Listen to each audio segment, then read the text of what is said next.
before the pilgrimage. By accepting the invitation, I was fighting against all my senses after growing up in the UK and only seeing a war-torn Iraq in the media. I'd never visited the Middle East, and my family's experience of the Middle East extends to Lebanese wine.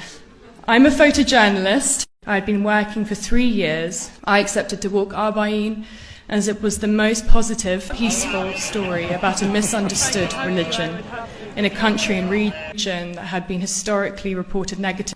I couldn't help but question how as many as 25 million pilgrims walked to Karbala over the course of 40 days in mourning for a man who died 1400 years ago, and it wasn't worthy of global attention. And even now, Arbaeen is almost unreported in the West.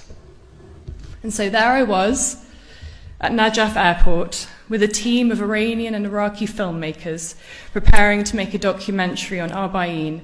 For 3 weeks, we walked Arbaeen via the quiet pathways in Hilla, along the Euphrates River, and towards the heart of Karbala, via what pilgrims fondly call the highway of love. I was moved by the compassion I personally encountered, and also between pilgrim to pilgrim, many of whom had flown from the US and Asia and UK. I was surprised to meet a woman who worked for HSBC in London. While meandering our way through these date palm forests towards our accommodation for the night, I've been informed that if you stay in the men's mokebs, you'll experience a strong symphony of snoring. But I can tell you in the women's mokebs, you have to be prepared for toddlers poking you awake and the sound of newborn babies crying. And in my case, I had aunties offering me food, readjusting my hijab, and asking me 20 times a day if I was married. Everyone was there for the same reason, to pay respects to Imam Hussein. And yet we were all on different journeys. While I'm not Muslim, I found the message of Arbaeen at an enormously transitional point in my life. And I found many pilgrims had decided to walk Arbaeen after losing a loved one or fleeing conflict, those who had waited much of their life to be there in their 80s and 90s. When we reached Imam Hussein's shrine the day before Arbaeen, I stood on a rooftop looking out at a stream of pilgrims, and at my colleagues knelt on the floor weeping in the presence of Imam Hussein's shrine. I felt overwhelmed and confused. How could up to 25 million people walk every year and no one know about it? How could they mourn for Hussein as if he had just died that day? And how could one man unify so many people in one place, and yet so few globally know about it?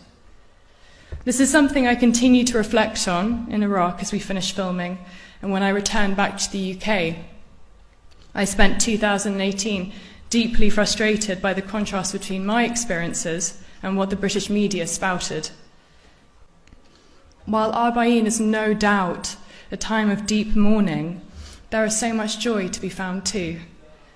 In the most sensitive and raw of times, we can, as people, be softer than ever, and that is certainly the case for Arbaeen. When the men at Heathrow immigration asked me if I was safe, I told them, very simply, that the very reason they wanted to interview me was the very reason I had gone to Iraq, to show people it's not what they think it is. I opened my laptop and I showed them my photographs, and I showed them these pictures from the pilgrimage.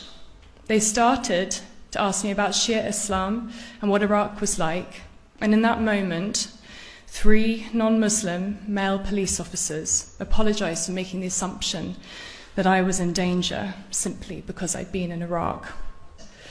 We must collectively stand up on the right side of history, up against injustice, just as Imam Hussein did 1400 years ago.